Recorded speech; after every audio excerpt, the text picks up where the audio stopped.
So, Giles Smith, director. Hello. Hello, thank you so much for joining me. That's brilliant. I'm really excited to talk to you. We have known each other an awfully long time, but probably haven't seen each other For an physically awfully long time. for an awfully 25 years, I think. Yeah. Yeah. Yeah. It So doesn't feel like it. Does feel like it, but it doesn't feel like it. it does feel very normal just to be chatting to you. Yeah. You haven't changed a bit. Well, you I have, but do. but you know what I mean? You're so familiar. There you go. Yeah, I think that's what it is, isn't it? Yeah. Um, so we met at drama school. Yes. And you now live in Italy and are a director, effectively. But how did you get there, Giles? Tell us How all did I get about. there? How did I get there?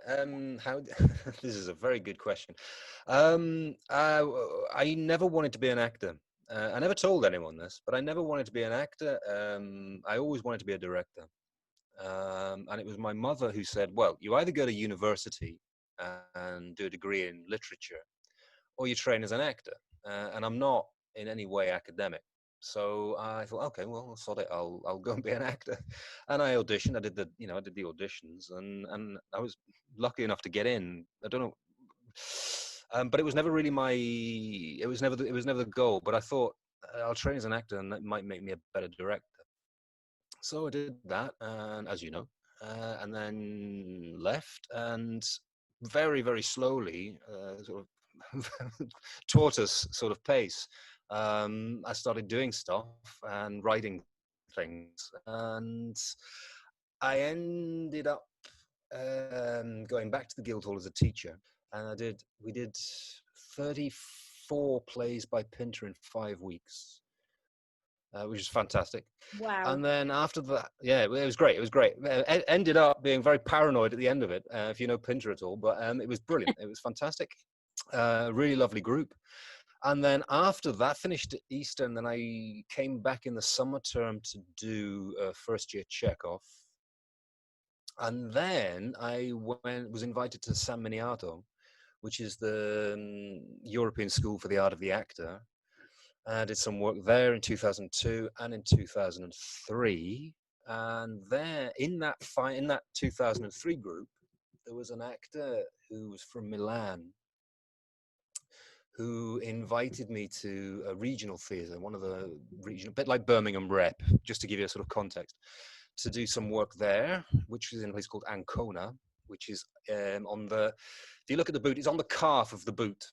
Okay. If you draw a line from Rome slightly up, it's there. It's on the coast. It's a lovely, lovely port.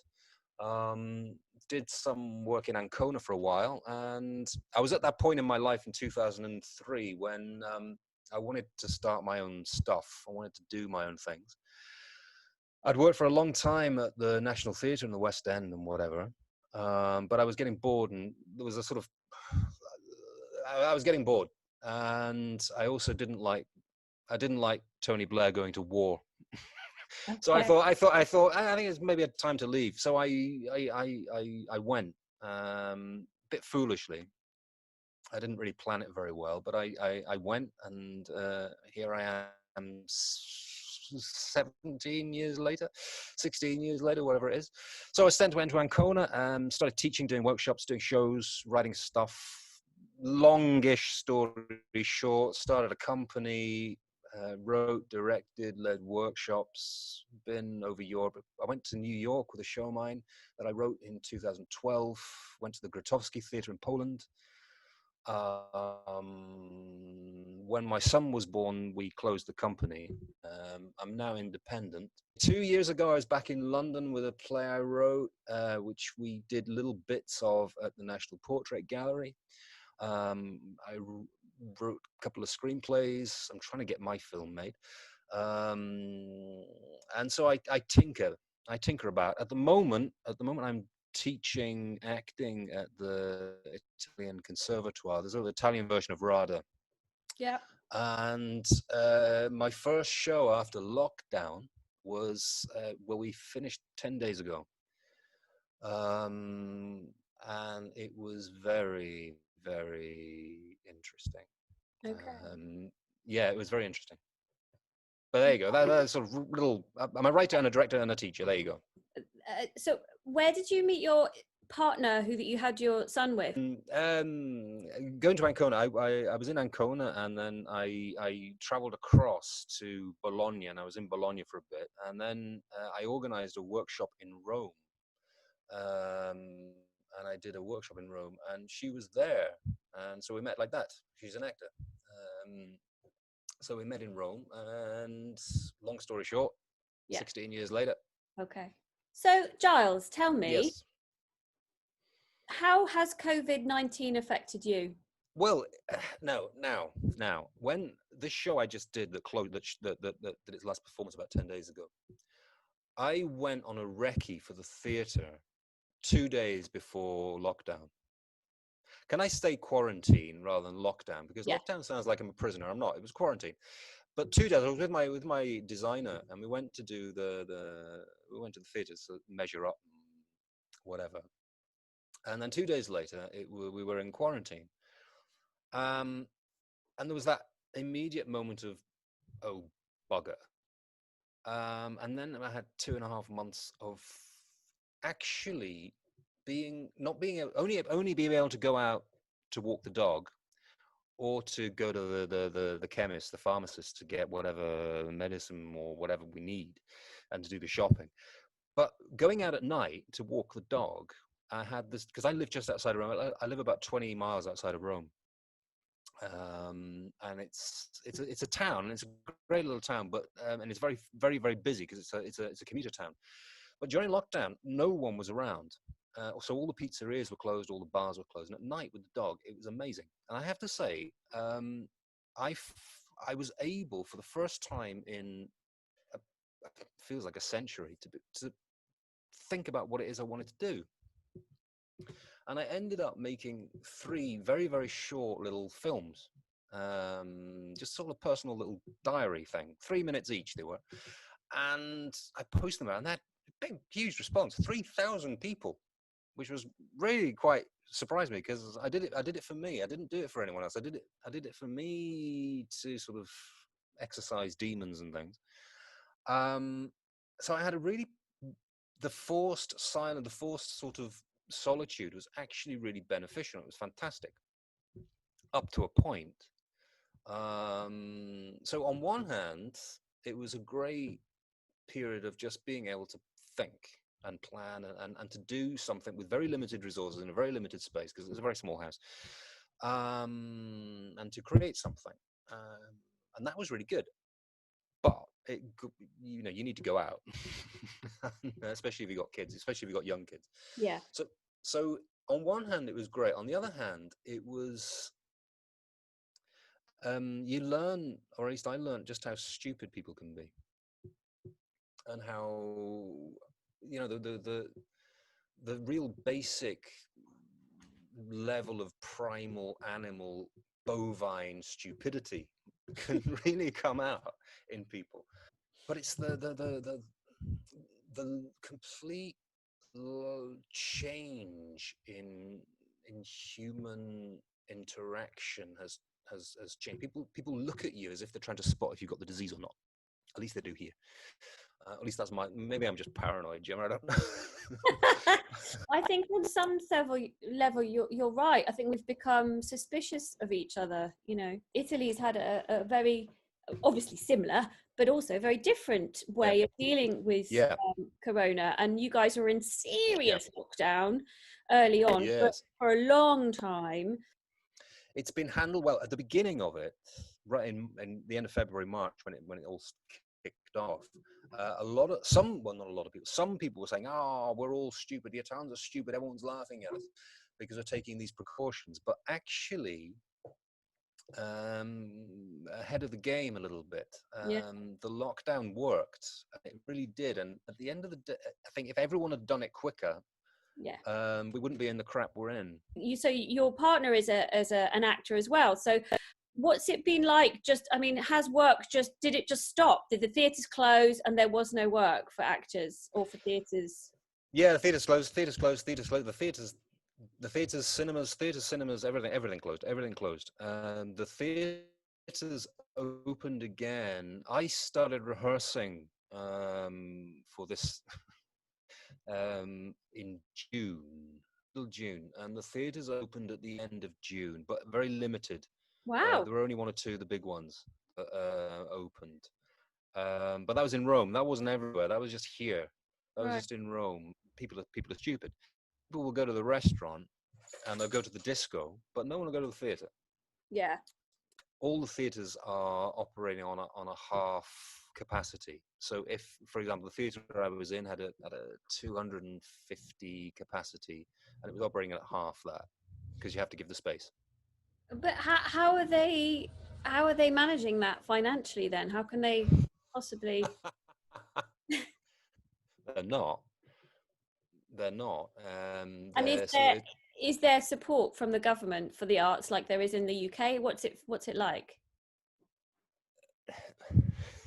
what's it like?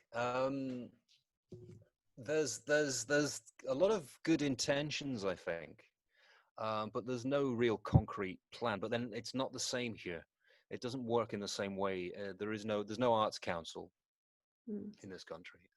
Everything is political, and everything is it's local government authorities that have calls to apply for funding and things, and it's a lot more bureaucrat and a lot more political.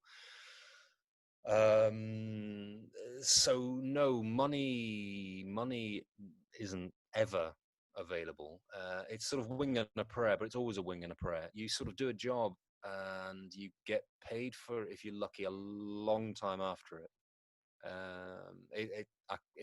This is a very, you need another Zoom meeting with me to explain how it all works here. Right. Okay. So with Okay. that in mind, um, have have you your partner had any financial support from? Yeah, I did. I did because I'm self-employed, and I suspect, because it's tax season here at the moment, I suspect I've had a tax cut. I think I have, not by much, but I've had a tax Yeah. cut. Okay. So you've had the kind of the self-employment support, but Yeah. as you say, there's no kind of specific arts council support or No. anything to support the theatres, or I mean, is there any government money happening? It's always planned. It's always been planned, but it's not. It's not there. It's not liquid. It's projected. Okay. Can you survive?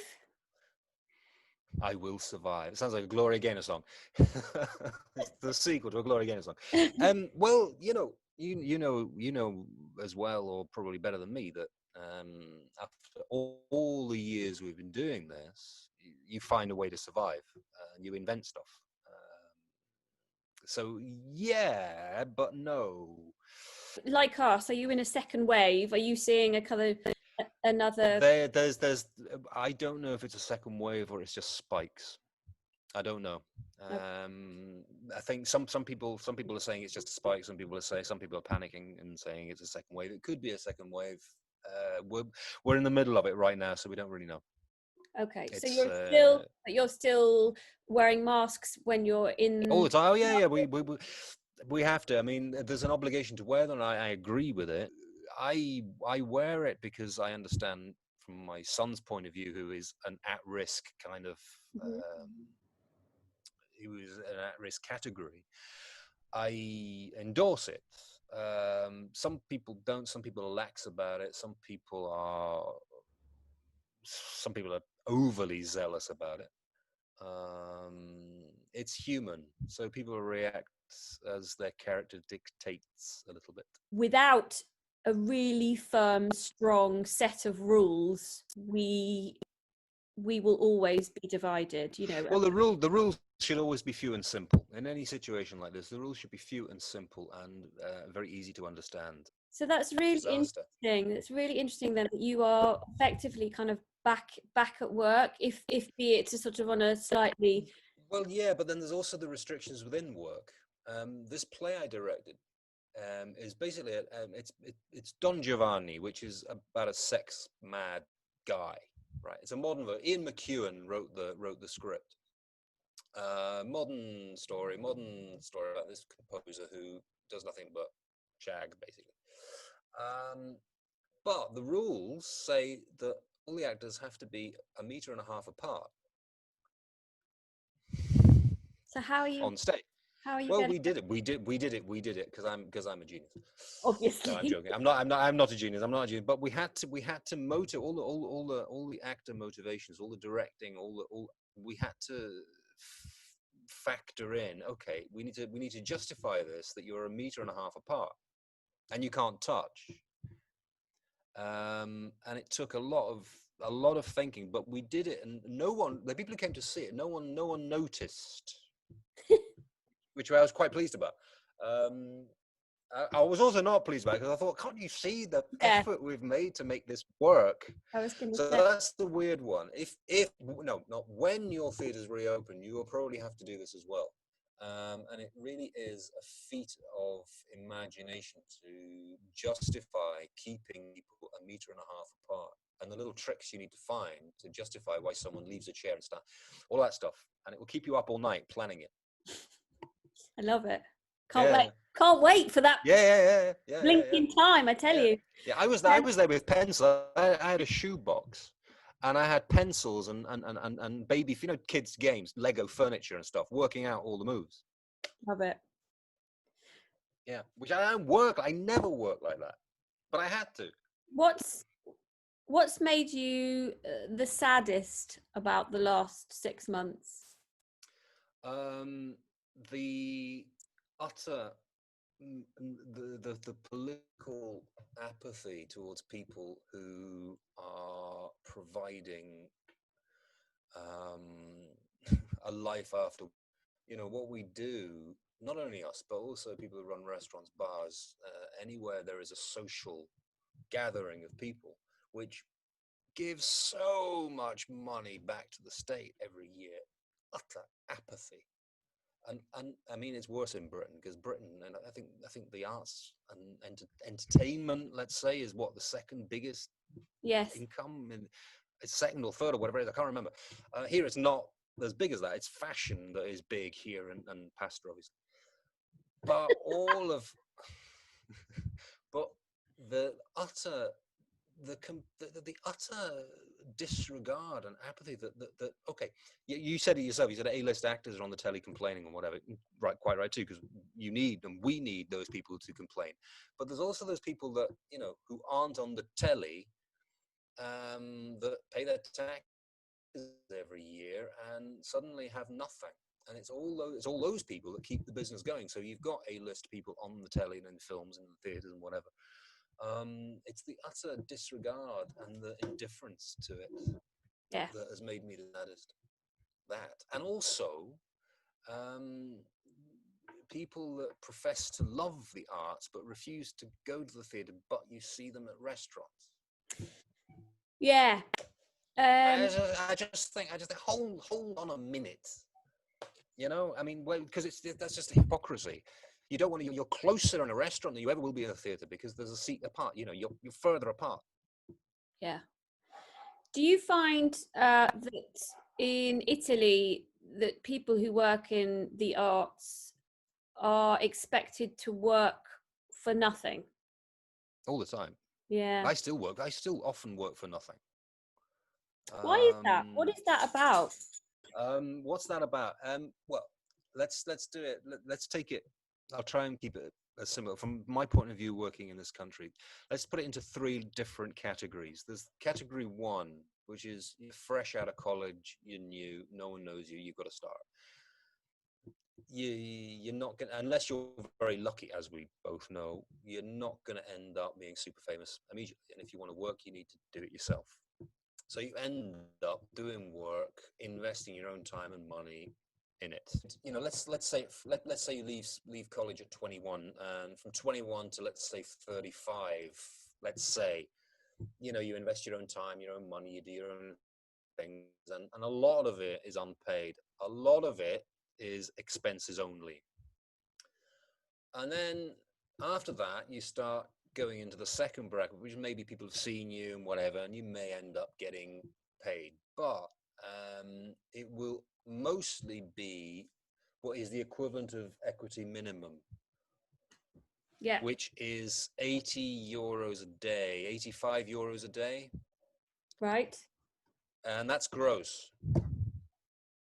It And is out of gross. that, It's No, definitely but it is gross. But that's gross. That's before tax. That's before tax and the equivalent of national insurance. And then you get the third group, which is people that have worked a lot, have a career, and maybe have money. Now, why do you work for free? Because all three brackets will work for free. The first group, it's easy to understand why they work for free. The second group will work for free because they may be making, they've got an eye on something, they want to make a jump, so they'll invest money and work for free to maybe make that jump. The third group will maybe work for free as a favor. I think you're right. I think so. What you're suggesting is basically we have enabled society Oh, to yes. undervalue our. Yes, absolutely, absolutely, absolutely, absolutely.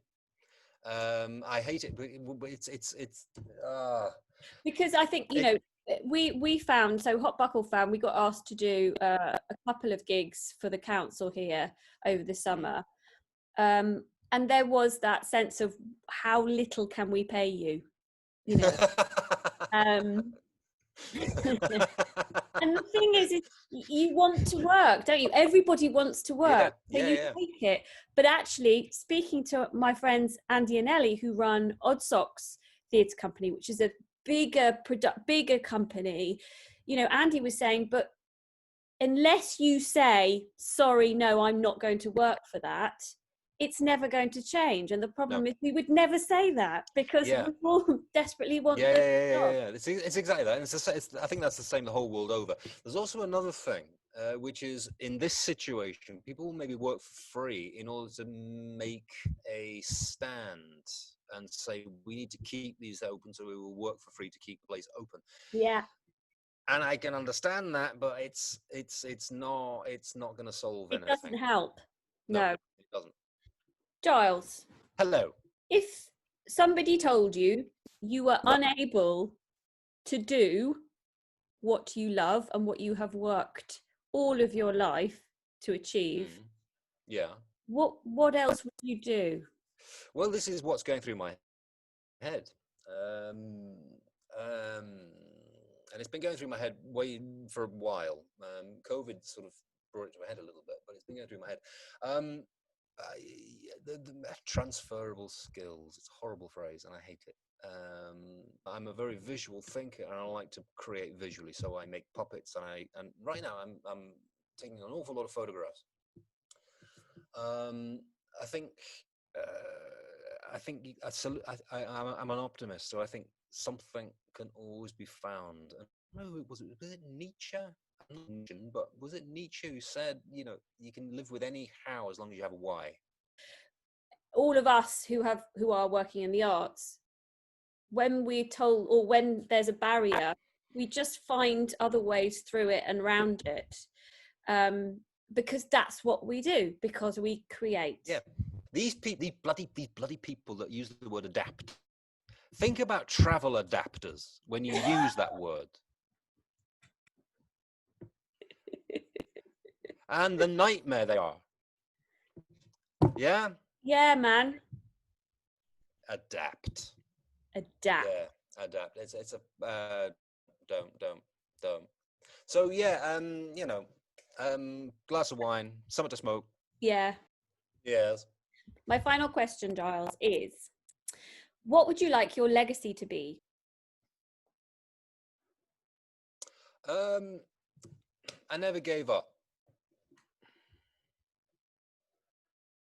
Um, and um, and that is like I said before.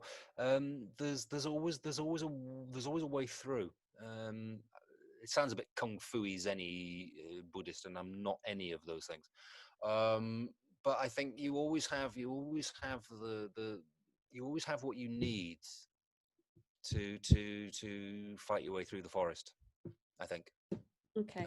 And improvisation, learning to improvise, have a plan, but leave gaps in it. It's a bit like the periodic table of elements. There are gaps in it, right? So new things can be discovered. I think a lot of the time we all have a plan, and all the bricks in the plan, in the wall of our plan, joined together, and we don't leave enough gaps between them. A dry stone wall is stronger than a wall with cement because the wind can blow through it. So you have your plan, but leave gaps. Nice. I don't know if that makes any sense. It's probably I like the analogy of the dry stone wall. There you go. I'm going to take that. Can I have that? You can have that. You can have that. You can have that. You're very kind. Just send us a couple of quid every time it's used. I'm joking. I'm joking. It has been an absolute pleasure to speak. Yes. Yes. Thank you so much for sharing. Thank you. And I hope we don't leave it 25 years again. Well, you've got my email now.